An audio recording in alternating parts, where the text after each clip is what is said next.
Everyone, જય શ્રી કૃષ્ણ, જય માતાજી. સ્વાગત છે તમારું આજના નવા વ્લોગમાં. વાગી ગયા છે સાંજના 7:15 અને ડિનર બનાવવાની તૈયારી કરીએ, કેમ કે હું અત્યારે જરા 6:45 વાગે જ ઘરે આવી ગઈ.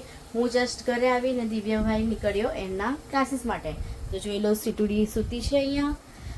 અને હું આજ સવારથી ગઈ હતી ઓર્ડર પર લગભગ 9 વાગ્યાથી. તો જસ્ટ અત્યારે 6:45 જ ઘરમાં એન્ટ્રી થઈ, મારી એન્ટ્રી થઈ ને દિવ્ય ક્લાસીસ માટે નીકળ્યો. અને આજ સવારથી સીટુ પાસે દિવ્ય એકલો જ હતો અને દિવ્યના પપ્પા ગયા છે કામે. તો હવે આવશે રાતના 10 વાગે. તો 10 વાગે તમને એમની સાથે મળાવીએ.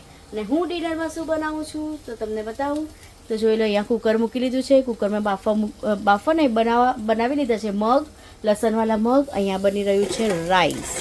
અને હું હવે બનાવીશ સેવ ટામેટાનું શાક. તો એના માટે ટામેટા, લસણ, તેલ, અહીંયા બધા મસાલા, આદુ મરચાંની પેસ્ટ જોઈ લો. અને જો સેવ મેં છે ને ગોપાલની 2 પેકેટ સેવ લઈ લીધી છે. ઓલી સેવ લેવા જવાનો ટાઈમ નહીં હતો તો એ ગોપાલનું બહાર, અમારે ત્યાં બહાર પાવવાળા છે એની પાસે આ બધું મળી જાય. વેફર, સેવ બધું અવેલેબલ હોય. પાવવાળાની દુકાન છે બહાર જ. અને સાથે હું લઈ આવી 1/2 કિલો બાજરાનો લોટ. તો આપણે બનાવવાનું છે સેવ ટમેટાનું શાક અને બાજરાના રોટલા અને મસ્ત મગ ભાત. તો ચાલો, બધું રેડી થઈ ગયું છે. બસ 2 સાઈડનો ગેસ ચાલુ છે. એક પર ભાત અને એક પર મગ બને છે. મગની જો સીટી ચાલુ છે વાગવાની કુકરની. તો ચાલો, બેઉ શાક દાળ ભાત બની જાય પછી આપણે સેવ ટામેટાનું શાક વઘારીએ. ફ્રેન્ડ્સ, કુકરમાં મગ થઈ ગયા છે તો કુકરને કરી લીધું છે સાઈડમાં. અને અહીંયા જો કઢાઈમાં તેલ નાખી દીધું છે.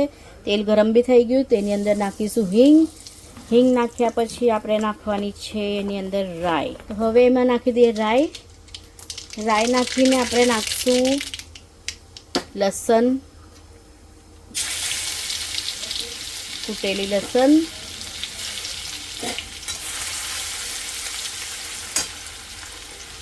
હવે સાથે નાખી લઈએ આદુ મરચાંની પેસ્ટ.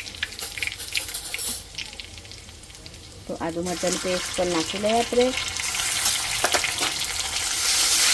જો લસણ અને આદુ મરચાં, લસણનો તો કલર ચેન્જ જ થઈ ગયો છે. તો હવે આની અંદર નાખી લઈશું આપણે હળદર,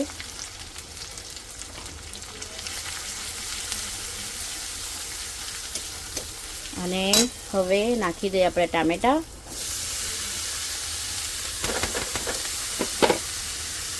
હવે સારી રીતના મિક્સ કરી લઈએ. હું છે ને હળદર, સેવ ટામેટાનું શાક બનાવું ને ફ્રેન્ડ, તો હળદર છે ને તેલમાં જ નાખી લઉં તો કલર મસ્ત આવે. આમ તો કલર આવવાનો તો નથી જ, કેમ કે મરચાંની ભૂકીને બધું નાખીએ ને, પણ મને આવી રીતના જ ફાવે સેવ ટામેટાનું શાક બનાવવાનું. તો ફ્રેન્ડ્સ, ટામેટાનું શાક બનાવતા બનાવતા ક્લાયન્ટનો ફોન આવી ગયો હતો. તો પછી 15 મિનિટ ક્લાયન્ટ સાથે વાતો કરતી હતી. બધું ઓર્ડર તૈયાર કરવાનો, ઓર્ડર માટે નક્કી કરતી હતી ફોનમાં. અને જો ત્યાં સુધી આપણા ટામેટા થોડા તો પાકી ગયા છે. તો જોઈ લો. તો હવે આની અંદર આપણે નાખી લઈએ મીઠું. સ્વાદ પ્રમાણે મીઠું નાખી લઉં. અને મરચાંની ભૂકી બી નાખી જ લઈએ.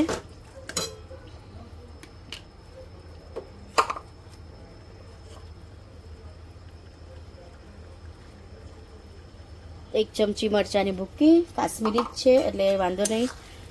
આદુ મરચાંનું પેસ્ટ તો મેં નાખેલો જ છે એટલે તીખાસમાં થઈ જશે. ને હવે આની અંદર નાખી લઈશું 1 ચમચી સાકર.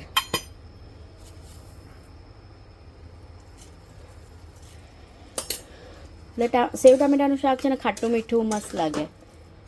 તો ચલો, હવે આને થોડી વાર હજુ ટામેટાને પાકવા દઈશું. ટામેટાને એકદમ સોફ્ટ કરી લઈશું અને ઢાંકીને મૂકી દઉં શાક ત્યાં સુધી. એ પકાતું રહે ત્યાં સુધી ઘરનું બીજું થોડું ઘણું બધું કામ છે એ કરી જોઈ લો. ફ્રેન્ડ્સ, અહીંયા આપણા ટામેટા મસ્ત સારી રીતના પાકી ગયા છે. અને સાઈડમાંથી તેલ પણ હવે થોડું થોડું છૂટી રહ્યું છે. ને સાથે મેં અહીંયા પાણીનો ગ્લાસ બી લઈ લીધો છે. તો આની અંદર હવે આપણે નાખી લઈશું પાણી. તો એ પાણી એમાં બોઇલ આવવા દઈએ થોડી વાર. જેટલા બી રહ્યા ખયા કાચા પાકા ટામેટા હશે તો એ પાણીમાં થોડું પાકી જશે. ને ફ્રેન્ડ્સ, આજે હું એકલી જ છું વિડીયો બનાવવા માટે. દિવ્યાના પપ્પા નથી એટલે તમને આજે મજા બી નહીં આવશે. બાકી એમની કોમેડી હોય તો મારે બી મજા આવે જમવાનું બનાવવામાં. એ કોમેડી બહુ કરે. આમ પણ વિડીયો પહેલાં બી અમે ઓલું નહીં હતા ને, યુટ્યુબ નહીં ચાલુ કર્યું હતું ને, તો પણ એમની કોમેડી તો હરેક વસ્તુમાં કોમેડી હોય. એટલે એ હોય ને એટલે આપણો ટાઈમપાસ જલ્દી નીકળી જાય. અને ક્યારેક એમાં કોમેડી કરતા કરતા કરતા થોડુંક ઝઘડમ ઝઘડી બી થઈ જાય, પણ એમ નાની મોટી ઝઘડમ ઝઘડી. તો જો હવે ટામેટાનું શાકમાં બોઇલ આવવાનું ચાલુ છે. હજી તો જોઈ લો વાગ્યા છે 7:45 થવા આવ્યા છે. અને સ્વીટુને તો આજે ઉઠવું જ નથી, જોઈ લો એ તો સૂતી જ છે. સ્વીટુડી, હે શીટુ પાપુલી, અહીંયા શીટડી, ઉઠવું નથી તારે? જો એનો બેલ્ટ પણ છે ને લઈને સૂતી છે. ક્યારે લઈ જાય ને કંઈ ખબર નહીં પડે. એની વસ્તુ તો એવી લઈ જાય ને એની પાસે બધું. તો હવે એને છે ને એક આપી દે એની ટ્રીટ્સ. જોઈ લો આવી છે ટ્રીટ્સનું પેકેટ છે આ. એટલે ફ્રેન્ડ્સ અમે છે ને એને ચોકલેટ નથી આપતા.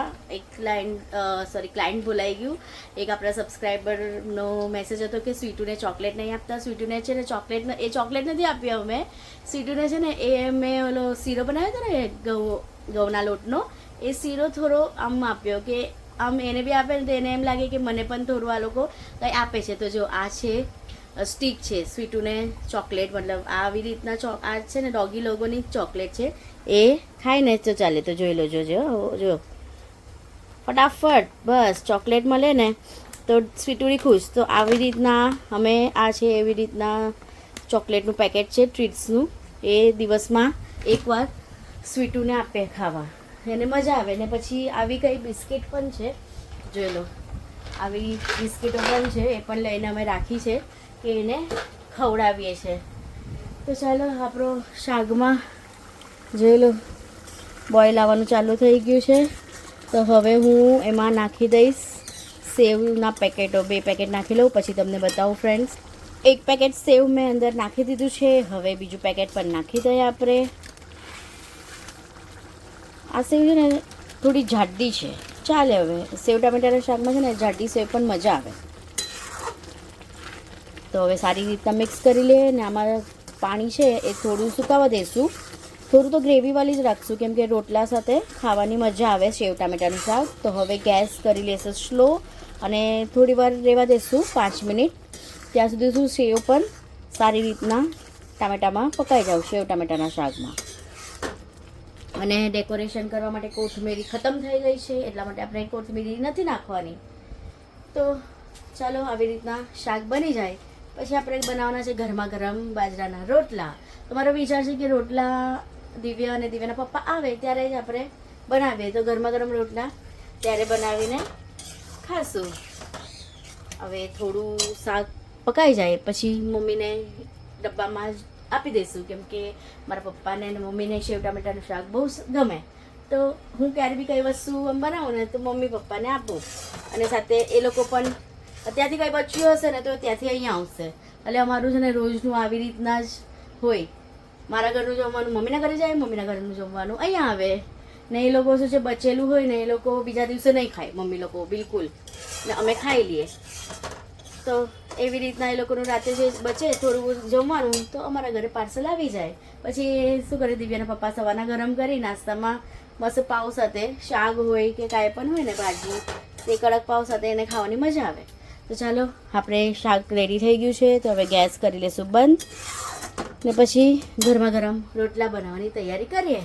વાગી ગયા છે 8:30 ને જલ્દી પધારી અને હું પધારી ગયા એટલે જલ્દી કામ મને એમ કે 10 વાગ્યા સુધી આવશો. એમ નહીં પણ જલ્દી કામ જલ્દી પતી ગયું ને હવે ખાલી સેમ્પલનું સીવવાનું છે, સેમ્પલ બાકી છે કરવાનું તે હવે કાલે કરશું. તો જોઈ લો અહીંયા મારી ગેરહાજરીમાં રોટલા બનાવવાનું ચાલુ થઈ ગયું છે. આ કઈ કહેવાય કઈ હે મારી રાહ જોઈ નહીં કંઈ નહીં, રોટલા બનાવવાનું ચાલુ થઈ ગયું. અને આમ સરપ્રાઈઝલી શું શાક બનાવ્યું છે કંઈક એ તો બતાવો. તમે જમવા બેસો ત્યારે જોઈ લેજો. એટલે એ બી સરપ્રાઈઝ છે એટલે આમ ખોલવાની બી સખત મનાઈ જાય. આ 2 તપેલા તો દેખાય છે, આમાં તો નક્કી ભાત જ છે. આમાં શાક હશે કે આમાં શાક હશે ખબર નહીં. આ કાઢ્યું છે અલ્લાદીનનું ચિરાગ, લગભગ વર્ષ પછી નીકળ્યું છે આ ડ્રાવરમાંથી અલ્લાદીનનું. ઓલું અલાદીનનો ચિરાગ વર્ષ પછી નીકળ્યો છે. બીજું કુકર છે ને 8 રાઉન્ડમાં છે. હા મારો જો હાથ બીજું પહોંચે કુકર ને. રેગ્યુલર વાપરીએ છે એ અહીંયા છે, જોઈ લો, સમજ્યા? એટલે શું છે કે મેડમનો હાથ પહોંચતો નથી એટલે એ કુકર કાઢ્યો નહીં, એટલે 8 એટલે રાઉન્ડમાં કુકર હતું. અહીંયા નીચેના શું કે ભાઈ અલ્લાદીનની ગુફામાંથી આ ચિરાગ કાઢ્યો છે બહાર. હવે એનામાં રગડવાનું છે, ગજર ગજર ગજર ગજર, એટલે અંદરથી રેસીપી બહાર નીકળે, દાળ શાક, બરાબર ને? સીટીઓ વાગે એની સુરુ સુરુ કરીને. થઈ ગયું સીટી શું વાગેલું સીટી બરાબર એવું છે? થઈ ગયું શાક. હા તે તો હવે એમાં શું શાક છે કે દાળ છે? ઓ દાળ છે. સેવ ટામેટાનું શાક ને રોટલી. ઓ ચલો રેસીપી નું પર્દાફાશ થઈ ગયું, મગ બનાવ્યા છે. આપણા અરે ફ્રેન્ડ્સે તો મેં કહ્યા જ એમને તો સેવ ટામેટાની શાકની મેં રેસીપી બતાવી આપણા ઘરે. બરાબર, ઓકે. તો હવે ગરમા ગરમ રોટલા રોટલા જોઈ લો, શિયાળો ગયો એને રોટલા બને છે અહીંયા. આજે મન થયું સેવ ટામેટાનું શાક હોય ને તો પછી મને રોટલા બહુ ખાવાનું ગમે. એટલે રોટલા તો શિયાળામાં તો બહુ મજા આવે, પણ હવે અહીંયા મુંબઈમાં શિયાળો ક્યાં જોવા મળે છે? પણ આપણે તો હા આપણે તો રેગ્યુલર ખાઈએ છે. હા, આપણે તો ગામમાં છે તો યા તો ગરમીમાં બી રોટલા છે હા. ખાય. અહીંયા તો રેગ્યુલર, હા, પણ આમ કે ને કે રોટલાની ખાસિયત એટલે શિયાળો. શું કેવું મિત્રો તમારું, બરાબર ને? રોટલાની ખાસિયત એટલે શિયાળો. તો અમારા ઘરમાં તો 12 માસ શિયાળો, ગરમીનો શિયાળો, એટલે રોટલા તો બનતા જ હોય, કેમ કે બધાને રોટલા બહુ ભાવે. ને ક્યારેક એવું બધું શાક બનાવે ને, સેવ ટમેટા છે કે ગાંઠિયા ડુંગળીનું શાક છે, એટલે રોટલા એટલે બહુ મજા આવી જાય. ને અમારી મેડમ જે રોટલા બનાવે ને, જાડા નથી બનાવતી, હા, થોડા પતલા બનાવે, એટલે બહુ ખાવાની મજા આવે. એટલે રોટલા બી જો આવા ફૂલે છે. તો રોટલાની પ્રક્રિયા ચાલુ છે અહીંયા. અને સ્વીટુ મેડમને તમને મલાવી દઉં. સ્વીટુ મેડમ અહીંયા હલાવ્યો. મલાવ્યો, સ્વીટુ સુતેલી છે. તો ચાલો હવે ફટાફટ રોટલા બનાવી લઈએ ને પછી આપણો રાજકુમાર આવે પછી આપણે જમવા બેસીએ. બેસીએ. મિત્રો આપણા અહીંયા રોટલા જોઈ લો, ગરમા ગરમ તૈયાર થઈ ગયા છે અને એમાં ઘી બી ચોપડાઈ ગયું છે. તો મેડમ જો એકદમ પસીનાના તરબોર થઈ ગયા છે. હા, કેમ કે રોટલી કે રોટલા બનાવે ને એટલે ગરમી બહુ લાગે, પંખો બંધ કરવો પડે ને એટલા માટે. બરાબર. તો ચાલો ફ્રેન્ડ્સ, આજનો વિડીયો આટલો જ રાખીએ. મળીએ કાલે એક નવા વિડીયોમાં. ત્યાં સુધી અમારા વિડીયોને તમને બધાને તો ખબર જ છે કે લાઈક, શેર અને સબસ્ક્રાઇબ કરવાનું ભૂલતા નહીં. કાલે મળશું એક નવા વિડીયોમાં. ત્યાં સુધી જય શ્રી કૃષ્ણ, જય માતાજી.